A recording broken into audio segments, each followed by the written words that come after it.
안녕하세요. 저는 30대 초반에 공기업에서 근무 중인 직장인 여성입니다. 최근 회사 일에 결혼 준비까지 병행하느라 눈코 뜰 새 없이 바빴는데 갑자기 생긴 시간적인 여유에 한숨 돌리고 있습니다. 제가 그렇게 남들한테 내세울 만큼 머리가 뛰어나게 좋지도 가진 능력이 대단하게 출중하지도 않지만 그래도 요즘같이 취업하기 힘든 세상에서 공기업이라는 안정적인 직장 얻기 위해 제 나름대로는 참 노력을 많이 했습니다. 다른 사람 덕 보지 않고 오로지 저 혼자만의 힘으로 홀로서기 해보겠다고 바늘구멍 같은 취업 시장을 뚫기 위해 수험생에 버금가는 피나는 노력을 해야 했어요. 여러분들 보시기에는 대단치 않아 보이실지도 모르겠지만 그래도 제 나름대로는 여기까지 오기 위해서 그 누구에게도 부끄럽지 않을 정도로 최선을 다해서 살아왔습니다. 제 딴에는 그런 저 스스로에 대한 자부심도 없지 않았고요. 남들 눈 떡 벌어질 정도로 대단한 집안에 시집가는 게 아니라면 저도 상대방에게 떳떳하지 못할 이유는 없으리라 생각했어요. 예비 남편과의 결혼을 준비하면서도 이런 생각은 변함이 없었습니다. 예비 남편 역시 저와 같은 직장은 아니더라도 공기업에서 일을 하고 있었고 두 사람이 교육받은 수준이나 취업한 회사, 심지어는 연봉까지 거의 비슷할 정도로 서로 비등비등했습니다. 물론 이런 외적인 조건만 보고 결혼할 사람을 만난 것은 아니었지만 적어도 제가 생각하기로는 저나 예비 남편 쪽이나 어느 한편이 크게 기울지 않는다고 생각했어요. 저도 적지 않은 나이에 준비하는 결혼이고 이제 30이 넘어서 세상 물정은 알 만큼 안다고 생각했습니다. 결혼이 그저 순간에 타오르는 열정만으로 결정할 문제가 아니라는 것 정도는 잘 알고 있었고 특별한 사정이 없는 이상 서로 비슷한 사람끼리 만나서 결혼해서 사는 게 크게 집안에 시끄러울 일 없이 원만하게 잘 살 수 있을 거라고 생각하기도 했고요. 실제로 제가 취업한 이후로 먼저 결혼하신 회사 선배들께서도 이런 말씀 많이 해주셨어요. 우리 같은 사람들은 비슷하게 공무원이나 공기업 다니는 사람 만나서 결혼하는 게 제일이야. 서로 생활 패턴도 비슷하고 업무적으로도 공감할 수 있는 일들이 많고 사람은 끼리끼리 어울리면서 사는 게 제일 속 편하다니까. 그래서 회사 선배들 통해 공무원이나 공기업 재직하시는 분들 소개팅 제의도 참 많이 받았습니다. 아무래도 이쪽 업계에도 한 달이 건너면 다들 알고 지낼 정도로 좁은 동네이다 보니까 이런 식으로 지인 통해 소개받아 결혼하는 경우가 흔하거든요. 처음 남편을 만났던 건 역시 회사 선배를 통해서였습니다. 수더분한 성격의 예비 남편은 평소 취미생활이나 성격, 생활 패턴까지 저와 비슷한 점이 참 많은 사람이었어요. 출근하는 날 이외에 휴일은 밖에 나돌아다니는 것 좋아하지 않고 집에서 사부작사부작 이것저것 하면서 소소하게 지내는 걸 좋아하는 것까지도요. 예비 남편 역시 왁자지껄 사람 만나고 어울리며 외향적으로 지내는 것보단 조용하고 여유롭게 지내는 걸 선호하는 편이었고 몇 차례 만남을 통해 대화를 주고받으면 성격적으로도 크게 부딪히는 면 없이 대화가 물 흐르듯 잘 흘러가길래 같이 있으면 참 편안한 사람이라고 생각했습니다. 만나는 동안에도 서로 크게 언성 높일 일 없었어요. 저도 호전적인 성격이 아니라 어지간한 일에는 목소리 높이지 않고 조곤조곤 대화로 풀어가며 얼굴 붉힐 일 없게 만드는 편이 낫다고 생각했어요. 남편 역시 쉽게 욱하거나 고집스럽게 자기 주장만 내세우는 사람은 아니기도 했고요. 한마디로 이 사람 만나면서 크게 속 시끄러울 일이 없었습니다. 저한테는 이런 예비 남편 같은 저와 비슷한 성격의 사람이 딱이라고 생각했습니다. 주연 씨도 알다시피 우리 집은 부모님 두 분 다 일을 하셔. 아버지께서도 나처럼 공기업에서 30년 근속하시다가 내후년쯤에 퇴직하시게 될 것 같아. 어머니는 공인중개사 일을 하시고 아버지께서 퇴직하시고 나서도 연금 나올 테니까 두 분 노후 문제는 따로 걱정하지 않아도 되고. 아무래도 나이를 먹을 만큼 먹은 후에 만나기 시작한 사람이다 보니 연애 초반에 직접적으로 서로 언급한 적은 없지만 저나 예비 남편이나 결혼을 전제로 만남을 시작한 것은 맞아요. 그러다 보니 아무래도 결혼 결심하기에 민감한 사항들은 그 전부터 자연스레 대화에 녹여가며 서로 정보를 주고받았고요. 집안이 대단하게 넉넉한 집은 아니라 하더라도 자식된 입장에서 부모 노후를 걱정해야 할 수준은 아니라는 것도 진작 알고 있었고요. 저 역시 우리 결혼한다고 해서 우리 부모님 부양하는 문제를 예비 남편 쪽에서 걱정할 일이 없다는 것은 여러 차례 이야기한 바 있었습니다. 남편의 본가는 저희 두 사람이 직장 생활을 하고 있는 서울이었습니다. 비록 출신은 두 분 다 지방이신 걸로 알고 있지만 결혼 생활을 시작하신 것도 서울이었고 예비 남편 역시 서울 출생이에요. 평생 서울에서 학교 다니며 직장까지 다니게 되었고요.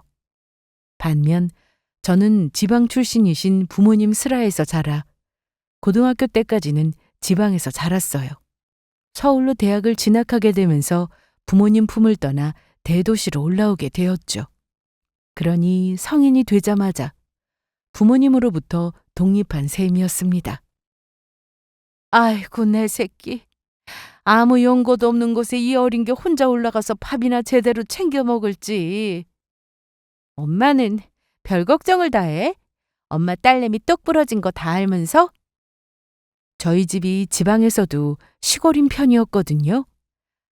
하루에 시내버스가 대여섯 번 들어오는 게 고작일 정도로 주변에 논밭 천지인 곳이었습니다. 도시 사시는 분들은 요새 같은 최첨단의 시대에 그렇게까지 대중교통마저 낙후되어 있는 곳이 있다는 사실을 알려드리면 놀라시곤 하지만 아무래도 수요가 있어야 교통편도 늘어나는 게 당연한 일이니까요. 게다가 시골에서는 차 없으면 거의 생활이 돌아가지 않을 정도이기 때문에 그 하루에 몇 번 들어오지다는 버스도 승객이 몇 되지 않고요. 다 커서 타양살이하고 있는 지금이야 그렇게 눈이 편안할 정도로 푸른 논밭이 펼쳐져 있는 고향 마을이 그립게 느껴지기도 하지만 사실 저 어릴 적에는 그런 시골에서 크는 게 불만스러울 때도 많았습니다. 사춘기 시절에는 아무래도 유행에도 민감하고 이것저것 관심사가 많잖아요. 그런데 아무래도 대도시에서 학교 다니는 것보다는 시골에서 학교 다니다 보면 그런 부분에서는 좀 낙후될 수밖에 없거든요. 친구들이랑 영화를 한 편 보려고 하더라도 큰 마음 먹고 시내버스 타고 20분은 더 가야 그 지역에서 유일한 영화관에 겨우 닿을 수 있을 정도였어요.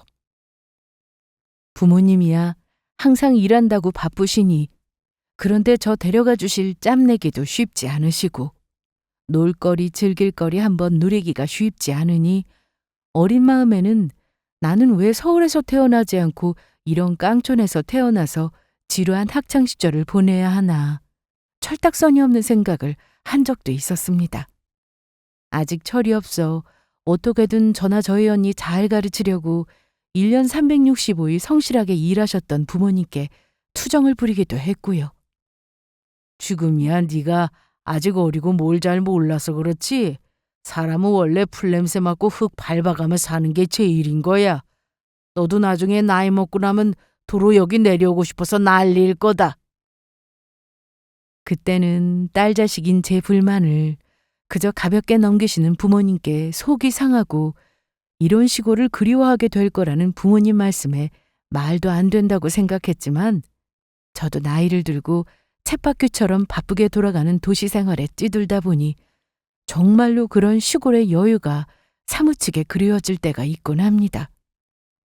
자라면서는 그렇게 불만이 많았어도 결국 고향은 고향이더라고요. 가끔 여전히 시골에서 지내시는 부모님 뵈러 본가에 내려갈 때는 숨통이 트이는 기분이 들기도 합니다. 서울에서 나고 자란 예비 남편과 결혼하겠다는 말씀을 처음 드렸을 때 부모님이 그러시더라고요. 평생 도시에서만 사셨던 분들이시면 세련되기가 말도 못하실 텐데 시골 촌부들 나타나면 놀라시겠다.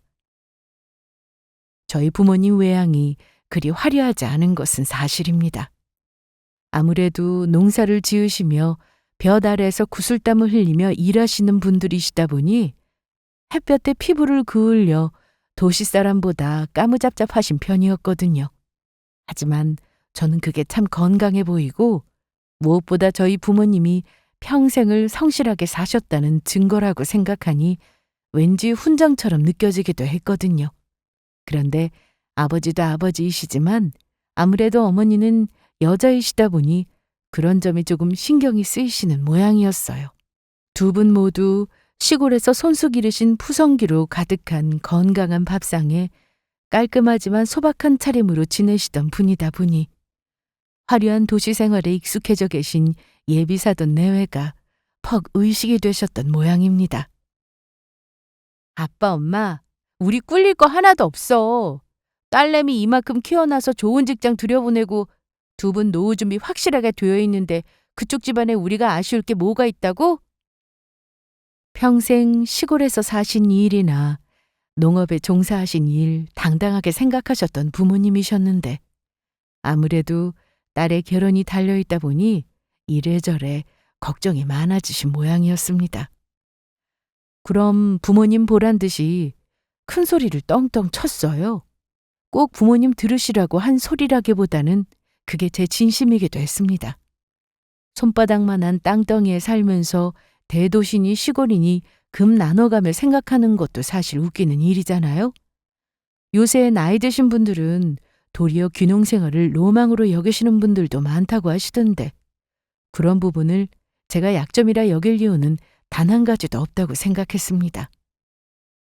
예비 남편을 처음 저희 본가로 데려갈 때에도 마찬가지였고요. 아이고, 먼 길 오느라 수고했네. 여기 정자에 앉아서 해도 좀 피하고 시원하게 감주 한 잔 들이키시게. 처음 보는 사윗감에게도 허물없이 대하시는 저희 친정 아버지셨어요. 이런 논밭만 끝도 없이 펼쳐져 있는 시골에는 처음 내려와 본다는 예비 남편은 모든 게 익숙지 않아 두리번거리며 다소 낯을 가리는 것 같더라고요. 예비 남편이 그렇게 사회성이 뛰어난 편은 아니었거든요.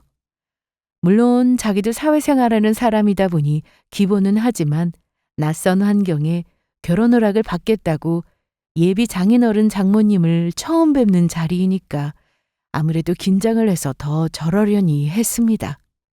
그럼 이제 다음 차례는 저 아니겠습니까?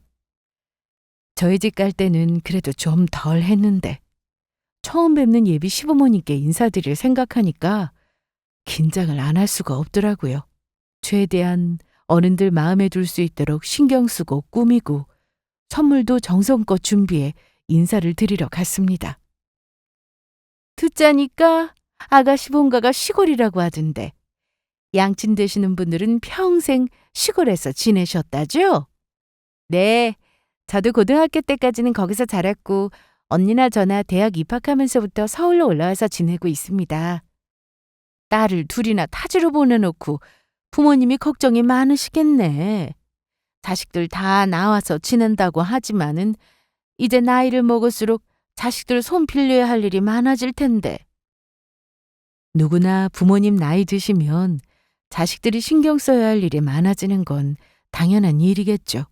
하지만 예비 며느리 처음 만난 자리에서 시골 계시는 저희 부모님이 당연히 자식들 손을 빌려야 하는 식으로 말씀하시는 게 조금 마음이 불편하더라고요. 하시는 말씀이 반드시 저희 부모님이 저나 예비 남편에게 성가신 일을 만들 거라는 걸 전제하고 계신 것 같았습니다. 물론 부모님이 더 나이 드셔서 이곳저곳 아프신 곳이라도 생기면 자식들이 돌봐드릴 일이 생기겠지만 그렇게 치면 그건 당신들께서도 마찬가지이신 거 아닙니까?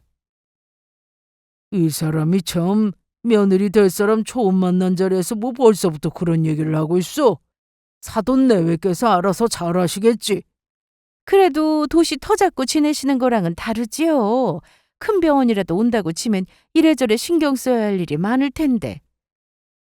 다소 경직된 분위기에 예비 시아버지께서 분위기를 풀어보려 하셨지만 거기에 대꾸하는 예비 시어머니의 말투가 썩 곱지는 않았습니다. 저는 저대로 당황스러웠어요. 시댁에서 저를 며느리로 맞이한다고 두 팔 벌려 환영해 주시는 것까지 기대하지는 않았지만 그래도 저 스스로 무난한 며느리감 정도는 된다고 생각하고 있었거든요. 솔직한 심정으로 말하자면 제가 예비 남편에 비해서 썩 빠지는 곳 있는 사람이라는 생각은 애초부터 해본 적도 없었습니다. 제가 부모님 이래저래 우려하는 말씀 하실 때 그럴 일 없다고 코웃음을 치자 저희 엄마 하셨던 말씀이 불현듯 생각났어요. 그래도 나이 든 사람들 중에서는 시골 사는 거 탐탁치 않게 생각하는 양반들도 없지 않아. 그럴 이유가 없다고.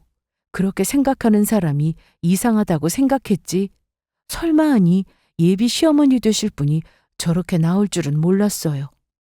앞서 말씀드렸다시피 제가 시골에서 나고 자랐다는 거 약점이라고 생각한 적이 자라고 나서는 한 번도 없었는데 제 앞에 앉은 예비 시어머니가 떡하니 그걸 물고 늘어지니 정말로 당황스럽더라고요. 그러고 어찌저찌 이야기가 넘어가 결혼 날짜를 잡네, 결혼 준비는 어떤 식으로 하느냐 많은 이야기가 오갔지만 여전히 찜찜한 기분이 남을 수밖에 없었습니다. 혹시 어머니께서 나나 우리 집안 별로 마음에 안 들어 하셔? 어? 예비 시댁에 인사드리고 나와서 제가 대놓고 예비 남편한테 물어봤더니 예비 남편이 당황해서 화들짝 놀라더라고요. 사실 첫 만남에서부터 저렇게 시골이 어쩌니 촌에서 사시는 양반들이 자식들 손을 많이 타니 어쩌니 하시는데 예비 시어머니가 저 그다지 탐탁치 않게 생각하시는 걸 눈치 못 채는 게 더 바보 같은 일이었습니다. 제가 그런 대우를 가만히 참고 견뎌야 할 이유는 없다고 생각했어요. 옆에서 예비 시아버지가 그런 예비 시어머니와 저 사이에서 눈치를 보시며 분위기를 풀어보시려고 노력하긴 하셨지만 생각지도 못하게 제 부모님을 짐처럼 취급하는 예비 시어머니 무례한 행동에 속이 상하지 않을 수가 없었습니다. 예비 남편에게도 서운한 마음이었어요. 자기 우리 본가 처음 내려갔을 때 우리 부모님은 얼마나 잘해주셨는데 예비 시어머니가 저한테 저런 식으로 뾰족한 말씀 하시는데도 시원하게 반박 한번 하기는커녕 그저 고개만 주걱거리고 있었던 꼴을 생각하니까 더욱 그랬죠. 이미 기분이 상한 제가 예비 남편에게 불만을 토로했습니다. 우리 부모님 시골에 사셨다고 나 불편하게 하시거나 귀찮게 하신 적 한 번도 없어. 결혼해서 태훈 씨 우리 집 사위 된다고 해서 갑자기 그런 우리 부모님 성격이 바뀔 리도 없고 오히려 귀한 사위라고 더 조심을 하면 하실 분들이지. 아이, 그럼 알지. 내가 두 분 만나뵙지 못한 것도 아니고. 식은땀을 뻘뻘 흘리며 어떻게든 제 기분 거스르려 들지 않은 예비 남편이었어요. 나한테 하시는 것도 하시는 거지만 난 내 부모님한테 함부로 하거나 무례하게 구는 거는 절대 그냥 넘어가지 않을 거야. 그게 당신 어머님이라고 해서 달라질 건 없어. 알았어? 그럼! 우리 엄마도 자식 결혼을 시킨다고 하니까 오만 가지 생각이 다 드셔서 그러셨던 거겠지. 원래 저런 분이 아니신데. 아이 참. 원래 저런 분이 아니시기는.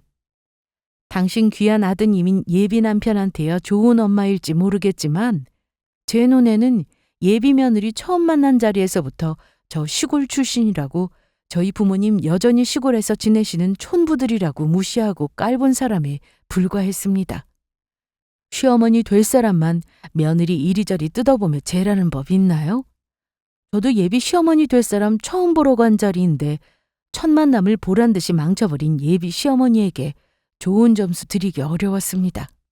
아무래도 저희 부모님은 지방에 계시고 예비 시댁은 서울이었기 때문에 그 후로 얼굴이나 더 익히자며 몇 번 예비 시부모님과 식사 자리를 가진 적이 있었어요. 제가 분명 예비 남편 통해서 경고를 했는데도 여전히 저희 부모님 이야기가 나올 때마다 사람 내려보는 듯한 태도를 버리지 못한 예비 시어머니였습니다. 앞으로 예단도 준비하려고 하면 너희 집에서 부담이 적지 않을 텐데. 그렇다고 일가 친척들 보는 눈이 있는데 생략할 수도 없는 노릇이고, 시골에서 지내시는 분들이야 그 형편에 부담이 적지 않으시겠지만 그래도 딸 자식 시집을 보내는 일인데 소홀해서야 되겠어? 지금이야 고생을 좀 하시더라도 나중에 길게 말 나오지 않으려면 너 생각해서라도 그 편이 훨씬 낫지. 시골에 사는 사람들은 다 쪼들리고 가난하고 하루 벌어 하루 먹고 사는 줄 아시는 모양이더라고요. 가끔 그 비슷한 말씀 하실 때면 짜증나서 그냥 입 다물고 밥이나 먹었지 대꾸도 안 했어요. 그럴 때는 밥이 입으로 들어가는지 코로 들어가는지도 모르겠더라고요. 내가 이런 대접까지 받아가며 예비 남편과 결혼을 해야 하나 생각하니 예비 남편까지 미워 보일 지경이었습니다. 제가 뭐 대단하게 부잣집에 시집가서 꿀릴 게 있으면 또 모르겠는데 그것도 아니었어요. 제가 예비 남편이나 예비 시댁에 시집 오는 걸 무슨 팔자라도 피는 것처럼 은근히 저랑 제 친정 부모님 깔보는 태도에 빈정이 상했습니다. 당연히 그 화살은 예비 남편에게 돌아갈 수밖에 없었어요. 무슨 내가 취집이라도 하는 것처럼. 어머니 매번 왜 저러시는 거야? 그렇다고 우리 집에서 못 빠지는 거라도 있어? 그렇게 우리 집 형편 당연히 안 좋다고 가정하면서 말씀하실 거면 예단이니 뭐니 욕심이나 부리지 마시든가.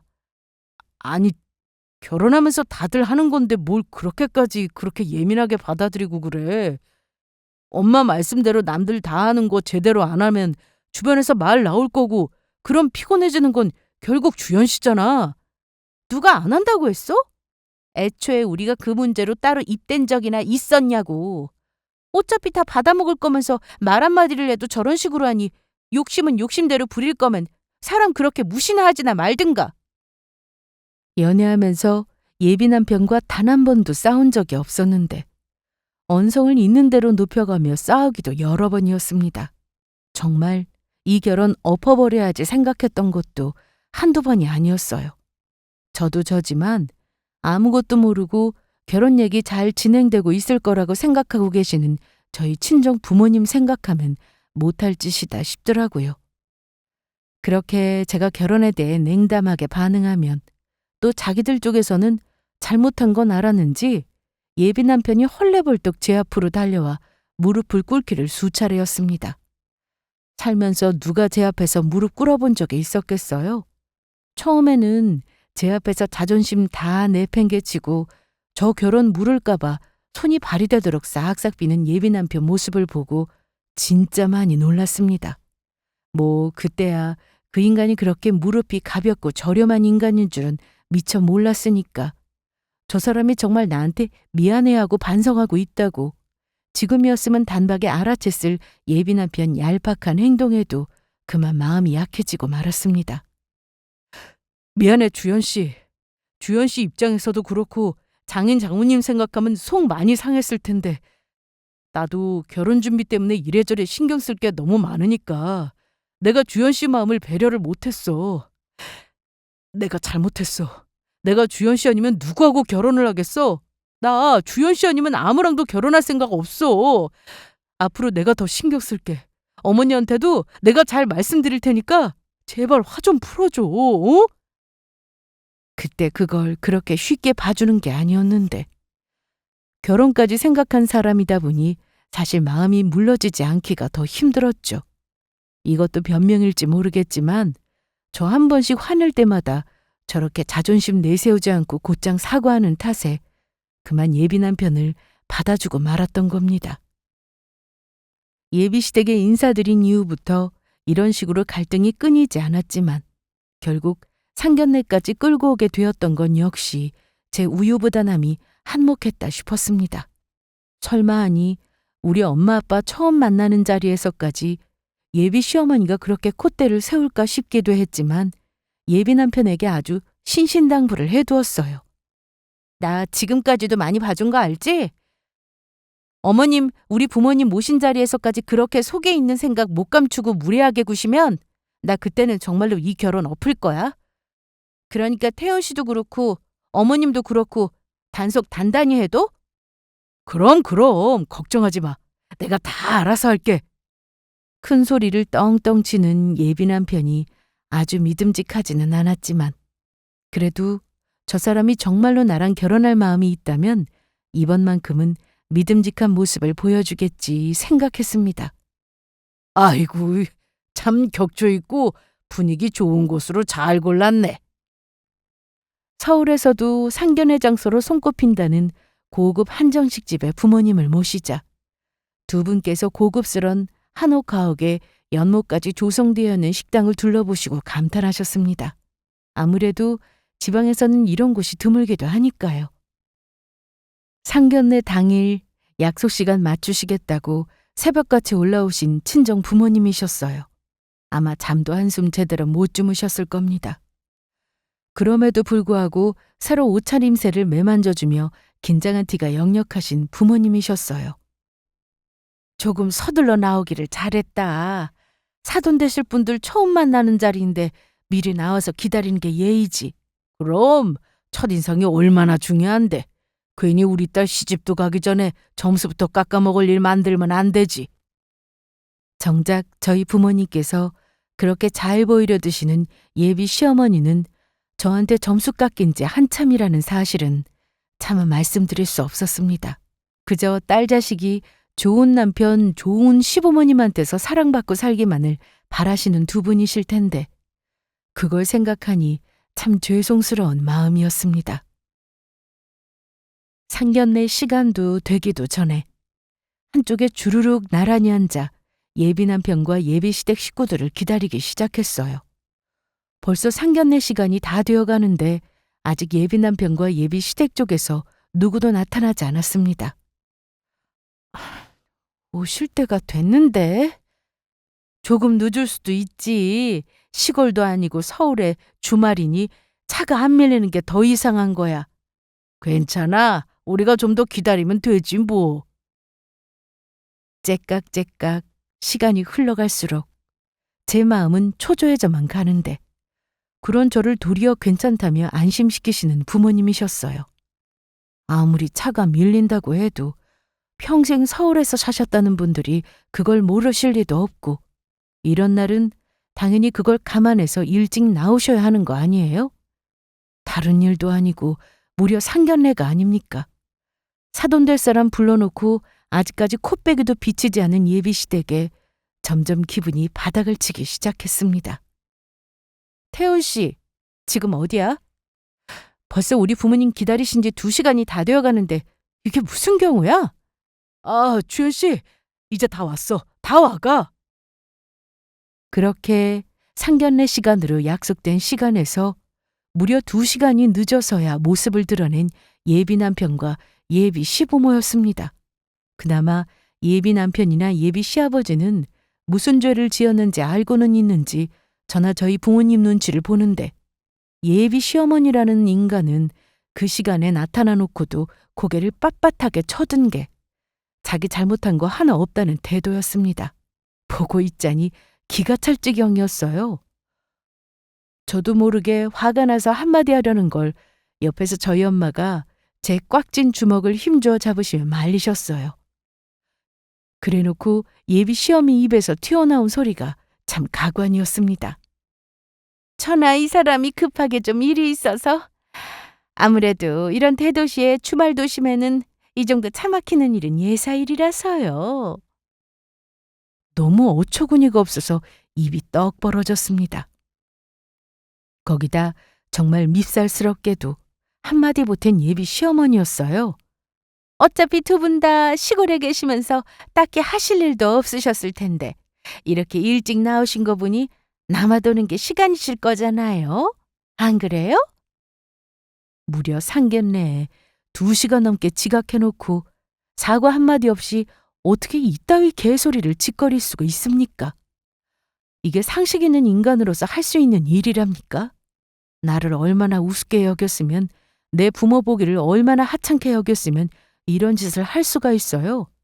무슨 천하의 원수도 아니고 예비 사돈 될 사람한테 어떻게 이렇게 무례하고 무식한 짓거리를 벌일 수가 있습니까? 그때부터는 저도 인정사정 볼 것 없었어요. 그 뻔뻔한 면상을 쳐다보기만 해도 끝도 없이 화가 솟구쳐 올랐습니다.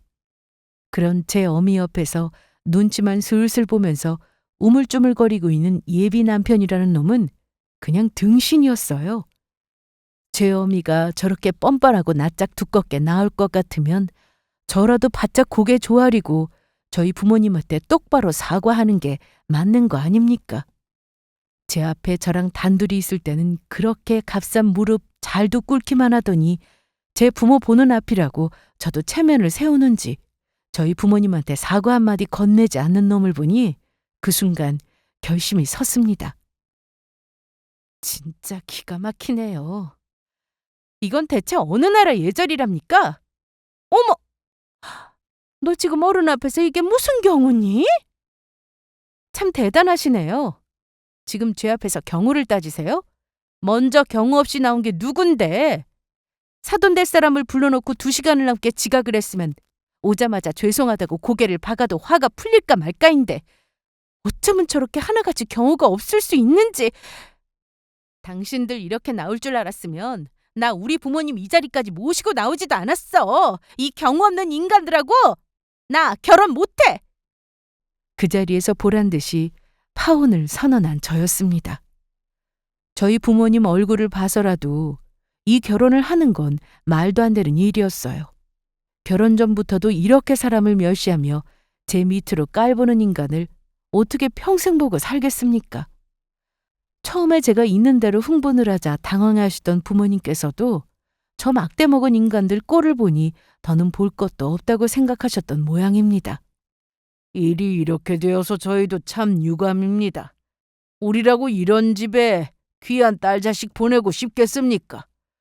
오늘 일은 없던 걸로 합시다. 그 불쾌하고 천박한 인간들 그 자리에 두고 저희 셋이서 자리를 박차고 나섰습니다. 솔직히 저는 이렇게 제가 대놓고 화를 내고 파혼을 선언하면 저 여자는 그렇다 치더라도 예비 남편은 쫓아나와서 제 앞에 무릎 꿇고 빌 줄 알았어요. 애초에 제가 참아준 게 얼마인데 다 제 놈 때문에 상견례까지 오게 된 거 아닙니까? 그런데 제가 부모님 모시고 저희 집으로 돌아갈 때까지도 예비 남편은 쫓아오지 않았어요. 그렇게 나한테 무릎이 닳도록 빌고 또 빌더니 그럴 것 같으면 이런 헛짓거리는 대체 왜 한답니까? 안 그랬으면 저도 미련하게 상견례까지 끌고 오지는 않았을 거 아니에요? 정말 부모님 뵐 낯이 없었습니다. 죄송해요. 엄마 아빠 이런 꼴까지 당하시게 하고. 아니다. 차라리 결혼 전에 본성 드러냈으니 망정이지. 저거 감쪽같이 속이고 결혼하고 돌변했으면 어쩔 뻔했어. 그래, 그냥 액땜했다 치자.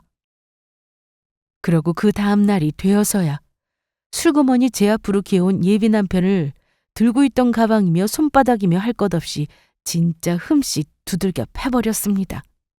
야, 이 개같은 인간아. 너 뭐가 그렇게 잘났다고 감히 내 부모님을 그따위로 취급해? 니까짓 게 뭔데? 너 정도 되는 놈 당장이라도 천지에 널렸는데 왜 나나 우리 부모님이 니까짓 것 때문에 이런 꼴을 당해야 해? 네 경험 없는 어미 뭐가 그렇게 대단하다고? 미안해. 그런데 우리 엄마가 저렇게까지 마음에 안 들어 하실 줄은 나도 몰랐지. 그래도 나한테는 부모님인데 내 입장이라고 쉬웠겠어? 이 염치도 없는 인간이 지금 이 상황에서 네 변명하게 생겼어? 그러니까 미안하다고 하잖아. 상황이 이렇게까지 됐는데 어쩌겠어. 줏대라고는 없는 인간이 듣지 않아도 뒤에서 저 인간 어미라는 여자가 무슨 소리를 해가며 저놈 저렇게 꼬여냈을지 눈에 선했습니다. 그렇다고 제 어미 하는 말 몇 마디에 팔랑기라도 되었는지 상황이 이 지경이 되었는데 은근히 안도하는 예비 남편 모습에 정말 질릴 대로 질려버렸습니다. 저 인간이 내심 파혼을 바라지 않았다면 저걸 제 앞에서 사과라고 할 수 있었겠습니까? 결혼을 준비하기 시작하면서 서서히 돌아섰던 마음이 그날로 그만 오만정이 다 털려버렸습니다. 결혼은 그걸로 완전히 파토가 났어요.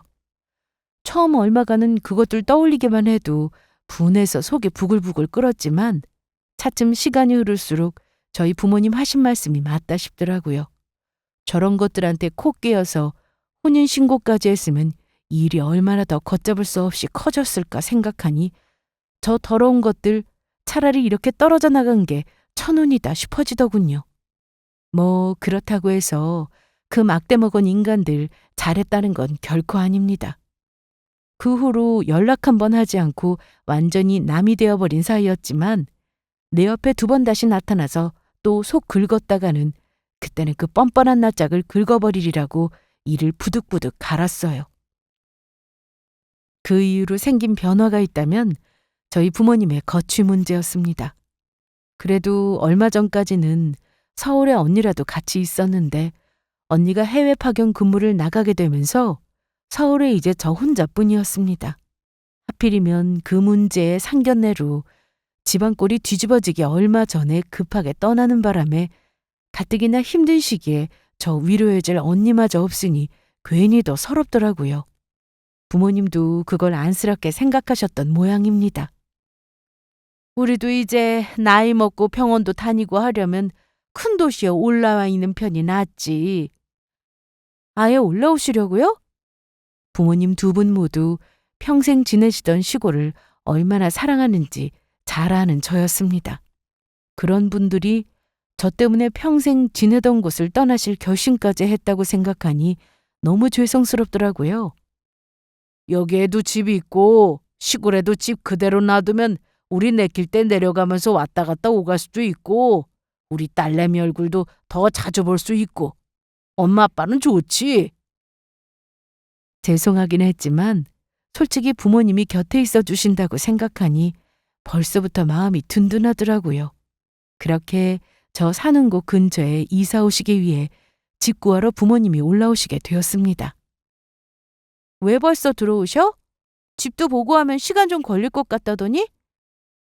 예, 우리가 오늘 누굴 만났는지 아니? 해가 다 져서야 들어오실 줄 알았던 2분이 지인에게 소개받았다는 대형 부동산에 나가신 지 얼마 되지도 않아 돌아오셨습니다. 그런 2분 만면에 아주 시원한 미소가 가득했어요. 그 부동산에 글쎄 그 여자가 있더라? 뭐? 누구? 콧대가 하늘 높은 줄 모르던 그 막대 먹은 여자 말이다. 한때 시어머니가 될 줄 알았던 그 재수없는 여자가 공인중개사로 일하고 있다는 건 알고 있었지만 설마 하니 저희 부모님께서 지인에게 소개받았다는 회사가 그 여자 일하는 회사일 줄은 저도 정말로 몰랐어요. 이 서울 땅에 부동산만 몇 개이고 공인중개사가 몇 명인데 그런 식으로 그 여자랑 저희 부모님이 다시 좋아하게 될 줄 제가 꿈이나 꿀 수 있었겠습니까? 여전히 어안이 벙벙한 제게 신이 나서 부모님이 말씀하신 건 이러했어요. 중요한 분이라고 지인분께서 아주 신신당부를 하셨는지 관리자급이라는 소개받은 직원이 2팔 벌려 부모님을 반기셨습니다. 아이고 사장님 오시느라 고생 많으셨죠? 저희 쪽에서 신세를 많이 졌다고 신경 써서 봐드리라고 아주 신신당부를 하더라고요. 제가 오늘 2분 마음에 쏙 드는 매물 반드시 찾아드리겠습니다. 아이고 감사해라. 그럼 잘 좀 부탁드릴게요. 그렇게 극진한 대접을 받으며 담소를 주고받는데 저 구석에서 누가 자꾸 쳐다보는 것 같더랍니다. 이상한 기운에 부모님 2분이 동시에 그쪽을 쳐다봤더니 세상에 그 예비 시어머니라는 여자가 표정이 아주 말도 못하게 일그러져서 쳐다보고 서 있더래요. 저희 부모님도 당연히 놀라셨겠죠. 그 자리에서 그 여자를 다시 만날 거라고 생각지도 못하셨을 테니까요. 서로 상견례 자리까지 갔다가 못 볼 걸 다 보고 자식끼리 파혼까지 한 사이인데 저희 부모님 얼굴도 보기 좋게 일그러졌습니다. 금세 돌아온 직원 덕에 찰나의 눈싸움은 멈췄지만 그러고 나서는 또 무슨 심보인지 그 여자가 자기 일도 안 하고 주변을 얼쩡거리더래요. 아마 속으로 저 돈 쥐뿔도 없는 촌부들이 이 서울 한복판에 있는 대형 부동산까지 집 매물을 보러 왔다고 하니 꼴에 싶었겠죠. 그 천박하고 속물인 여자 입장에서는 아무것도 모르는 인간들이 어차피 집 살 돈도 없으면서 헛수고하게 만들면 그 자리에서 저희 부모님 망신이라도 주려고 아주 벼르고 있었을 겁니다. 두 분께서 전원주택 원하신다고 하셔서 뽑아봤는데요. 사실 저희가 워낙 인구 밀도가 높고 부지가 넓은 편은 아니다 보니 원하시는 매물 개수가 많지는 않았어요. 그래도 지금 보여주신 것보다는 평수가 조금 넓었으면 하는데 우리 딸도 서울에서 지내고 있고 지금 해외 나가 있는 큰딸 들어오면 우리가 데리고 있었으면 싶거든요. 거기다 손님방이며 이 사람 취미생활할 서재까지 방 4개짜리 집은 좀 부족할 듯 싶은데. 아우, 그러세요? 그래서 저희가 더 큰 매물도 혹시 몰라 준비하기는 했는데 이게 가격대가 확 뛰어서 문제거든요. 얼마나 생각하고 있어야 할까요? 그렇게 직원분이 조심스럽게 대략의 가격대를 말씀드렸지만 저희 부모님은 눈도 깜짝하지 않으셨습니다. 뭐 서울 올라오려고 생각하면서 그 정도 예산 생각하지 않은 건 아니에요. 조금 더 쓰셔도 되니까 매물 좀 더 알아봐 주시겠어요? 아이고, 그럼요. 말씀하신 그대로 맞추겠습니다. 대화가 진행되면 진행될수록 맞은편에서 팔짱을 떡하니 끼고 서서 자기가 집주인이라도 된 양 거만한 표정을 짓고 있던 그 건방진 여자 시선이 점점 바닥으로 떨어졌습니다. 왜 안 그렇겠어요? 주제에 도시생활 좀 한다고 시골 사는 저희 부모님보다 자기가 훨씬 잘 산다고 생각했을 텐데. 이야기하는 거나 대접받는 걸 보니 저희 부모님이 고작 그 여자 따위가 얕볼 수 있는 사람들이 아니었다는 걸 그 큰 부동산 회사에서도 절대 놓칠 수 없는 큰 손이라는 걸 직감하고 만 거죠. 멍청한 여자 같으니라고. 시골에서 사니까 당연히 도시 사람들보다 못 살 줄 알았나 보죠? 어디 서울만 사람 사는 곳이랍니까? 서울 촌년이라는 게 딱 그 여자한테 어울리는 말이었어요. 저희 부모님 평생 지방에서 유지로 살아오신 분홍이셨습니다. 그 일대에 논밭부지가 죄다 저희 부모님 소유라는 걸 그 동네에서 모르시는 분들이 없으셨어요.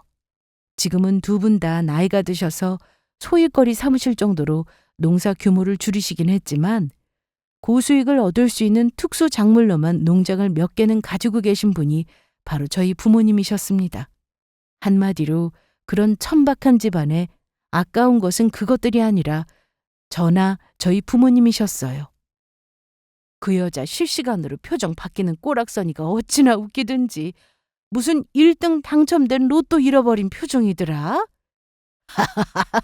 내가 속이 다 시원하네. 내가 그 인간한테 당한 수모 아주 싹 씻겨 내려가는 기분이더라.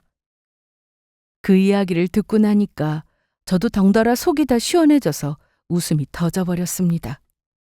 이 여자 그렇게 혼자서 안절부절 못하고 모 마려운 개마냥 어쩔 줄을 모르는 동안 쌍욕 한마디 안 하고 그 여자 기분을 나락으로 떨어뜨리고는 우아하게 자리를 뜨셨다는 제 부모님이 너무 자랑스러웠습니다. 깽판 한번 치지 않고 그 여자한테 폭탄을 떨어뜨린 거나 마찬가지였어요. 그렇게 도운도라는 속물이 지금쯤 얼마나 속이 문드러지겠어? 고소해. 엄마 아빠 진짜 잘하셨어요. 지가 지금 와서 아까워해봤자 뭘 어쩔 거예요? 그래봤자 기차 떠난 지 오래인데요. 그렇게 그날 부모님과 통쾌한 마음에 거하게 파티까지 하고 지나갔습니다. 사실 그걸로 끝일 줄 알았어요. 아무리 경우 없는 여자라도 염치라는 게 있으면 설마 아니 다시 제 앞에 그 두꺼운 낯짝을 들이댈 거라고는 생각을 못했으니 말입니다.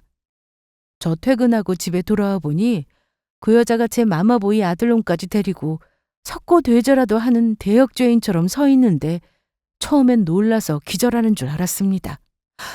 뭐예요? 누가 반긴다고 여기로 와? 아가, 내가 너 그렇게 보내고 나서 지금껏 마음이 편치를 않았어. 서로 좋다는 아이들 내가 괜히 갈라놔서 우리 태훈이 축나는 거 보니까 내가 정말 못할 짓 했다 싶더라. 부모가 돼서 서로 좋아하는 아이들 힘들게 한 거 정말 반성 많이 했어. 앞으로는 내가 걸림돌 되는 일 절대 없을 테니 우리 아들 다시 만나주면 안 될까? 듣자 하니 세상에 이보다 더한 코미디가 따로 없네요. 저 여자가 자기 불인 행패 반성해서 나타났을 리 만무했습니다. 정말 눈에 뵈는 것도 없는지 정말로 제가 다시 그것들 받아줄 거라 생각했을까요? 저 정도면 진짜 지능에 문제 있는 거 아닌가 싶었어요. 정신 나가 소리하고 자빠졌네. 내가 뭐가 아쉬워서 니들 같은 거머리들을 받아줘? 왜? 쥐뿔도 없는 줄 알았던 인간들이 사실 곳간이 차고 넘친다고 하니까 앞뒤 재벌 여유도 없고 자존심 세울 때 아니다 싶디? 아, 왜? 나는 당신한테 절이라도 하고 싶은데? 그때 당신이 그렇게 꼴값 떨지 않았으면 내 인생 저런 등신한테 처박았을 거라고 생각하니까 내가 아주 고마워서 절이라도 하고 싶은 심정이다. 어디 뻔뻔하게 낯짝 들이밀고 여기 나타날 생각을 해? 진짜 망신을 제대로 당해봐야겠어? 기다렸다는 듯이 그 여자 멸시하는 말을 쏟아내자 분해서 얼굴이 벌겋게 달아올라 놓고도 제 심기 거스릴까 싶어 한마디 반박도 못하더라고요. 참 꼴이 우습게 됐다 싶었습니다. 주제 팔자 필 방법은 부잣집에 아들 파는 것뿐이라고 계산기 두들긴 모양인데 그 아들 천금 같은 기회에 걷어찬 게 당신이야. 어디 저 모자란 걸 다시 들이밀어? 그러고는 여전히 제 모진 치마폭 뒤에 숨어 찌질거리고 있는 그 전 예비 남편놈에게도 한마디 쏘아붙였습니다. 너는 진짜 등신이냐? 네 어미야 정신 나가서 돈독을라 미쳐 저런다 치고 쪽팔린 줄 알면 네 놈이 어떻게 제 어미 따라 쫄래쫄래 여기까지 기어나올 생각을 해? 야, 네 어미 말 몇 마디에 팔랑거리고 나이 30줄에 제 어미 치마폭에 쌓여서 나 그렇게 배신하고 네 부모님한테까지 모욕을 주더니 너 같은 놈은 가정 잃으면 안 될 새끼야. 너 같은 반푼이 같은 놈 트럭으로 갖다 줘도 트럭째 갖다 버리련다. 더 망신당하기 싫으면 저 징그러운 여자 데리고 당장 내 앞에서 사라져. 2번 다시 그 토 나오는 낯짝 비출 생각하지 마. 그렇게 그 진드기 같은 것들 실컷 하대하고 욕을 퍼부어 쫓아버렸습니다.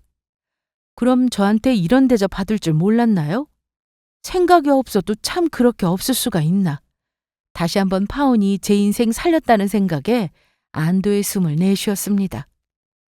부동산 소개해준 지인 통해 그 여자 육값 던 건 슬쩍 흘렸어요. 아무렴 사고나 쳐서 큰손 잃게 생겼는데 이럴 때는 또 고객이 왕 아니겠습니까? 주제의 VIP 고객 상대로 감히 아들 장사하며 행패 부린 그 여자 꼴이 아주 공공연한 비웃음거리가 됐다니 마무리까지 아주 제 마음에 쏙 들어요.